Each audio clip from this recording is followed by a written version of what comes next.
എടാ എടാ മരവാഴേ, നിങ്ങളുടെ കൂട്ടത്തിൽ വാഴകളായത് നമ്മുടെ കുറ്റം കൊണ്ടല്ല. നീയും നിന്റെ അപ്പനും നിന്റെ കുടുംബക്കാരും നിന്റെ കൂട്ടക്കാരും വെക്കുന്നത് മൊത്തം കൂമ്പില്ലാത്ത വാഴകളായത് ഈ നാട്ടിലെ പ്രത്യേക മതവിഭാഗത്തിന്റെ പ്രശ്നം കൊണ്ടല്ല. അതിൽ പങ്കെടുത്ത പെൺകുട്ടികളിൽ മഹാഭൂരിപക്ഷവും തട്ടമിട്ടവരായിരുന്നു. പങ്കെടുത്ത ആളുകളുടെ പാർട്ടിസിപ്പൻസിന്റെ ലിസ്റ്റ് നോക്കിയപ്പോൾ അതിൽ മഹാഭൂരിപക്ഷവും ഒരു പ്രത്യേക വിഭാഗത്തിൽപ്പെട്ടവരായിരുന്നു. സംഗതി മനസ്സിലായോ? അതായത് ഒരു പാകിസ്ഥാനും വേണ്ട, ഒരു ജനസംഖ്യാ ഭൂരിപക്ഷവും വേണ്ട, അടുത്ത 10-15 വർഷം കഴിഞ്ഞാൽ ഏത് നരേന്ദ്രമോദിയോ യോഗി ആദിത്യനാഥോ അമിത്ഷായോ ഇന്ത്യ ഭരിച്ചാലും ഇന്ത്യയുടെ ഭരണയന്ത്രം കൈയാളാൻ പോകുന്നത്, സിവിൽ സർവീസ് എന്ന് പറയുന്നത് ഒരു പ്രത്യേക വിഭാഗത്തിന്റെ പക്കലായിരിക്കും. ചട്ടമിട്ടിട്ടുള്ള മുസ്ലിം പെമ്പിള്ളേര് സിവിൽ സർവീസ് പരീക്ഷ കൂടുതലായിട്ട് അറ്റൻഡ് ചെയ്യുന്നു.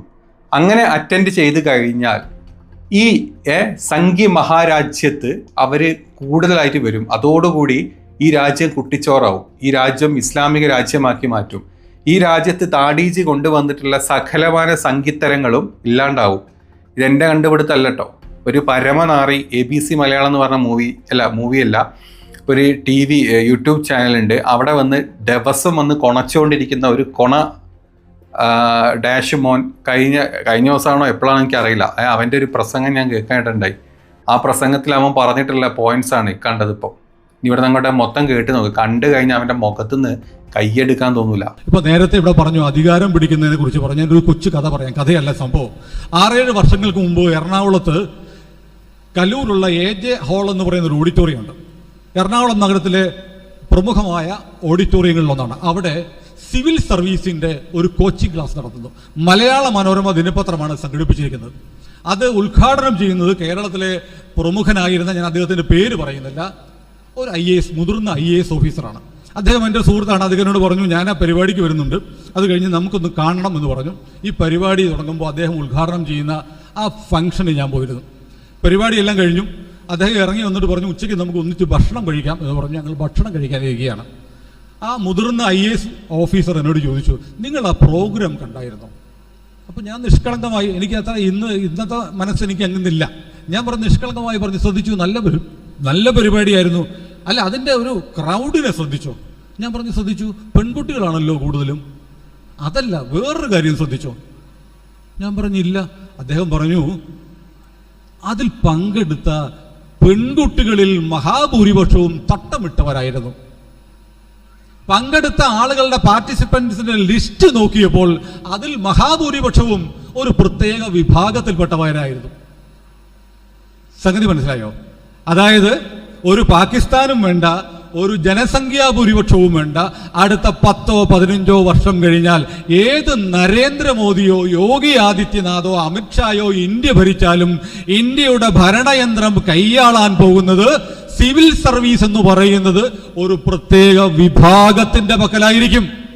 അതിനുവേണ്ടി വളരെ ബോധപൂർവം നമ്മുടെ രാജ്യത്ത് ആസൂത്രിതമായ നീക്കങ്ങൾ നടക്കുന്നുണ്ട്. എന്നിട്ട് ഈ മുതിർന്ന IAS ഓഫീസർ എന്നോട് പറഞ്ഞു, ഞങ്ങളുടെ പള്ളികളിൽ, ഇത് ഞാൻ പറയുമ്പോൾ ഒരുപക്ഷെ മുതിർന്ന IAS ഓഫീസർ ആരാണെന്ന് ചിലർക്കൊക്കെ മനസ്സിലാവുമായിരിക്കും, എങ്കിലും ഞാൻ പേര് പറയില്ല. അദ്ദേഹം പറഞ്ഞു, ഞങ്ങളുടെ പള്ളികളിൽ KCYM-നോടൊക്കെ പറഞ്ഞ് സിവിൽ സർവീസിന്റെ കോച്ചിങ് ക്ലാസ്സുകൾ ആരംഭിക്കാൻ പറഞ്ഞിട്ടുണ്ട്. നിങ്ങളൊരു കാര്യം ചെയ്യണം, നിങ്ങളുടെ സുകുമാരൻ നായരോടും ആ വെള്ളാപ്പള്ളിയോടും ഒക്കെ പറഞ്ഞിട്ട് ഇത്തരം കാര്യങ്ങൾ അവിടെ ഒന്ന് ചെയ്യാൻ പറയണമെന്ന്. എനിക്ക് ചിരി വന്നു. കാരണം അവരുടെയൊക്കെ പണി ഇതാണല്ലോ, എങ്ങനെ 4 ചക്രം തട്ടി പോക്കറ്റിലിടാമെന്ന് നോക്കുന്ന മഹാരഥന്മാരോട് പോയിട്ടാണ് നമ്മുടെ രാജ്യത്തിന്റെ ഭാവി, ഈ രാജ്യത്തെ ഹിന്ദുക്കൾക്ക്, ഈ രാജ്യത്ത് മനുഷ്യരെ പോലെ ജീവിക്കാനുള്ള അവസ്ഥ ഉണ്ടാക്കാൻ വേണ്ടി വിദ്യാർത്ഥികളെ ഫോക്കസ്ഡ് ആക്കി സിവിൽ സർവീസ് പോലെയുള്ള കാര്യങ്ങളിലേക്ക് തിരിച്ചുവിടാനുള്ള പരിശീലനം കൊടുക്കണമെന്ന് പറയാൻ പറ്റിയ മഹാപ്രതിഭകളാണല്ലോ ഈ പേര് പറഞ്ഞ 2 പേർ.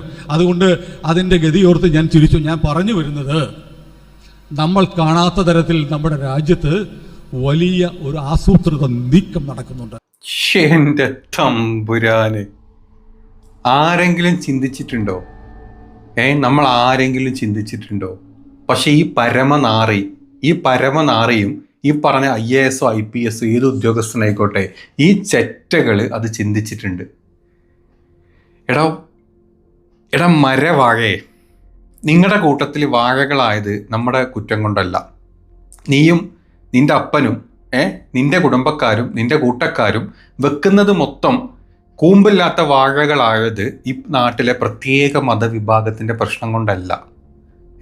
ഈ പറഞ്ഞ പ്രത്യേക മതവിഭാഗം ഉണ്ടല്ലോ, ആ പ്രത്യേക മതവിഭാഗത്തിലെ ആൾക്കാർ പഠിച്ച്, അത് സിവിൽ സർവീസ് ആയിക്കോട്ടെ, മെഡിക്കൽ എൻട്രൻസ് ആയിക്കോട്ടെ, എഞ്ചിനീയറിംഗ് ആയിക്കോട്ടെ, ഏത് മേഖലകളിലായിക്കോട്ടെ, അവര് കഴിവ് തെളിയിക്കുന്നുണ്ടെങ്കിൽ അത് ഈ രാജ്യം കുട്ടിച്ചോറാക്കാൻ വേണ്ടിയിട്ടല്ല. അവരവരുടെ ബുദ്ധി വിചാരിച്ച് അല്ലെങ്കിൽ അവരുടെ ബുദ്ധി ഉപയോഗിച്ച് പഠിച്ച് ഓരോ നല്ല നിലയിൽ എത്തിക്കഴിഞ്ഞാൽ അത് ഈ രാജ്യത്തിനുള്ള ആ രാജ്യത്തിൻ്റെ നല്ലതിന് വേണ്ടിയിട്ടാണ്, അല്ലെങ്കിൽ രാജ്യത്തിന് സേവിക്കാൻ വേണ്ടിയിട്ടാണ്. അതല്ലെങ്കിൽ ഈ നാട്ടിലെ ഹിന്ദുക്കളെ, നീ പറഞ്ഞ പോലെ ഹിന്ദുക്കളെ തച്ചോടിക്കാൻ വേണ്ടിയിട്ടല്ല ഈ പ്രത്യേക മതവിഭാഗം ഇതൊക്കെ പഠിച്ചു വരുന്നത്. നിന്റെ ഒക്കെ മനസ്സിലുള്ള കട്ട വർഗീയത ഉണ്ടല്ലോ, ചെറ്റ വർഗീയത, പരനാറിത്തരം നീ പറയണ്ടല്ലോ. ഇവനൊക്കെ, ഞാൻ മുമ്പ് എൻ്റെ ഒരു വീഡിയോ ചെയ്തിട്ടുണ്ട്, ഇവനൊക്കെ റോട്ടിൽ ഏതെങ്കിലും രീതിയിൽ ചാവാൻ കിടന്ന വെള്ളം കൊടുക്കരുത്, ഇവന് വെള്ളം കൊടുക്കരുത്. ഇവൻ വെള്ളത്തിന് വിളിച്ച് പറയുന്ന ഏതെങ്കിലും മുസ്ലിം അല്ലെങ്കിൽ ഏതെങ്കിലും ഈ പറഞ്ഞ പ്രത്യേക മതവിഭാഗം കണ്ടു കഴിഞ്ഞാൽ അവനോട് പറയാ അവൻ്റെ മതത്തിലുള്ള ആൾക്കാരെ വിളിച്ചിട്ട് വെള്ളം ചോദിച്ചോളാം. അത്തരത്തിലൊരു സ്റ്റേജിൽ വന്നിട്ട്, ഇത് പുതിയ വീഡിയോ ആണോ പഴയ വീഡിയോ ആണോ എനിക്ക് അത്ര പിടുത്തല്ല, ഞാനൊരു പൈറ്റ് കണ്ടതാണ്. ഇത്തരത്തിലൊരു സ്റ്റേജിൽ വന്ന് ഇവനൊക്കെ ചിന്തിക്കുന്നുണ്ടെങ്കിൽ ഇവനൊക്കെ മനസ്സിൻ്റെ അവസ്ഥ എന്തായിരിക്കും? സത്യം പറഞ്ഞാൽ ഇവൻ കേരളത്തിൽ എങ്ങനെ ജീവിക്കുന്നത്? ഇവൻ തിന്നുന്ന ചോറ്, ഇവൻ ഉടുക്കുന്ന ഉടുപ്പ്, ഇവൻ പോകുന്ന വാഹനം, ഇവൻ യൂസ് ചെയ്യുന്ന റോഡ്, ഇവൻ കിടക്കുന്ന കിടക്ക, ഇവൻ്റെ മറ്റുണ്ടാക്കുന്ന കിടക്കമ്മൽ വരെ ഈ പറഞ്ഞ മുസ്ലിങ്ങൾ കൂടെ പൈസ കൊടുത്തിട്ട്, അല്ലെങ്കിൽ മുസ്ലിം വെൻഡേഴ്സ് അല്ലെങ്കിൽ മുസ്ലിം വ്യാപാരികൾ എല്ലാത്തിലും കണക്റ്റഡ് ആയിരിക്കും ഈ പറഞ്ഞ മുസ്ലിമും ഹിന്ദുവും ക്രിസ്ത്യനും. എന്നിട്ട് പോലും ഇവൻ്റെ ഒക്കെ ചിന്ത ഇതാണെങ്കിൽ ഇവനൊക്കെ വെച്ച സമയം കൊണ്ട് ഒരു കൂമ്പ് മുളയ്ക്കാത്ത വാഴ വെച്ചാൽ മതിയായിരുന്നു ഇവൻ്റെ അച്ഛനൊക്കെ. നിങ്ങളൊന്ന് ആലോചിച്ച്, ഇവൻ്റെയൊക്കെ വീട്ടിൽ, ഇവൻ്റെയൊക്കെ കുടുംബത്തിൽ, ഇവൻ്റെയൊക്കെ വളർന്നു വരുന്ന പിള്ളേരുണ്ടെങ്കിൽ ഇവനൊക്കെ ആ പിള്ളേരെ ഏത് രീതിയിലേക്ക് മോൾഡ് ചെയ്ത് കൊണ്ടുവരുന്നത് നിങ്ങളും ചിന്തിച്ച് നോക്കിയേ. ഈ പറഞ്ഞ സ്ഥലത്ത് ഏതൊരു പരിപാടിക്ക്, സിവിൽ സർവീസിൻ്റെ ഏതൊരു പരിപാടിക്ക് അവിടെ തട്ടമിട്ട പെൺകുട്ടികൾ കൂടിപ്പോയി എന്നുള്ള ഒരു കാരണം കൊണ്ടാണ് ഇവൻ ഇത്രയും ചലച്ചത്. അപ്പോൾ ഇവൻ്റെയൊക്കെ മനസ്ഥിതി എന്തായിരിക്കും നിങ്ങൾ എപ്പോഴെങ്കിലും ചിന്തിച്ചിട്ടുണ്ടോ? ഇത്ര വൃത്തികെട്ട മനസ്ഥിതി ആയിരിക്കും എൻ്റെതൊക്കെ. എത്ര വലിയ ഈ നാട്ടിലെ ഈ മുസ്ലിങ്ങൾ, ഈ പറഞ്ഞ പ്രത്യേക മതവിഭാഗം എന്താ പറയുക, ഇവിടെ നാട്ടിലെ ആൾക്കാരെ കൺവേർട്ട് ചെയ്യുന്നു, ലവ് ജിഹാദ് നടത്തുന്നു. അങ്ങനെ ഒരുപാട് ജിഹാദുകളുണ്ട്, നാർക്കോട്ടിക് ജിഹാദ്, ലവ് ജിഹാദ്, ഒരുപാട് ജിഹാദുകളുണ്ട് ഇവന്മാരെ കണക്കിൽ. ഇതൊക്കെ നടത്തുന്നു എന്ന് ഇവന്മാർ പറയും.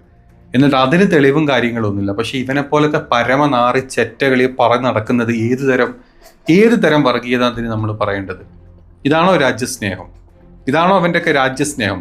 ഇവനൊന്നും രാജ്യസ്നേഹിയല്ല, ഇവനൊക്കെ മന്ദബുദ്ധികളായിട്ടുള്ള, ഇവനൊക്കെ കപട മന്ദബുദ്ധികളായിട്ടുള്ള പരമ ചെറ്റകളാണ് ഇവനൊക്കെ. ആരാ നമുക്ക് എല്ലാവർക്കും അറിയാം. ABC മലയാളം എന്ന് പറഞ്ഞിട്ടുള്ള TV ഉണ്ട്, ഒരു ചാനലുണ്ട്, യൂട്യൂബ് ചാനൽ, പരസംഗി ചാനൽ. ആ ചാനലിൽ ഡെയിലി വന്നിരുന്ന് വർഗീയത തുപ്പാൻ മാത്രം വന്നിരിക്കുന്ന, പുറത്ത് ചിരിച്ചുകൊണ്ട് ഈ സകലമാന ഈ വർഗീയത തുപ്പി പരത്തുന്ന പരച്ചെറ്റ ഇവനൊക്കെ.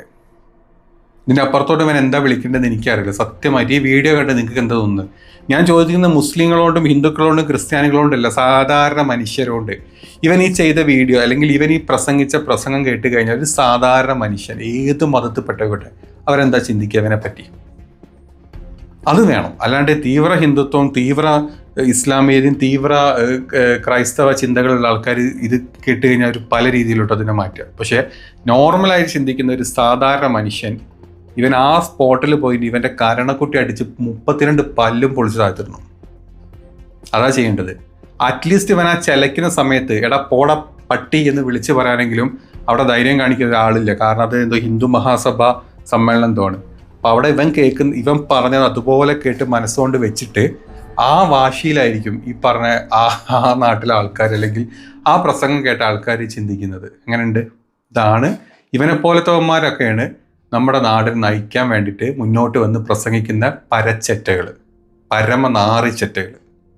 ഇതിനേക്കാൾ വലിയ വേർഡ് വിളിക്കാൻ അറിയാത്തതുകൊണ്ടല്ല, പക്ഷെ ഇതൊരു ഒരു സോഷ്യൽ മീഡിയ ആയിപ്പോയി. അതുകൊണ്ട് എനിക്ക് വിളിക്കാൻ പറ്റുന്നില്ല. ഇതിനേക്കാൾ പരത്തേറി വിളിക്കാറാത്തോണ്ടല്ല ഈ ചെറ്റനൊക്കെ. കഷ്ടം.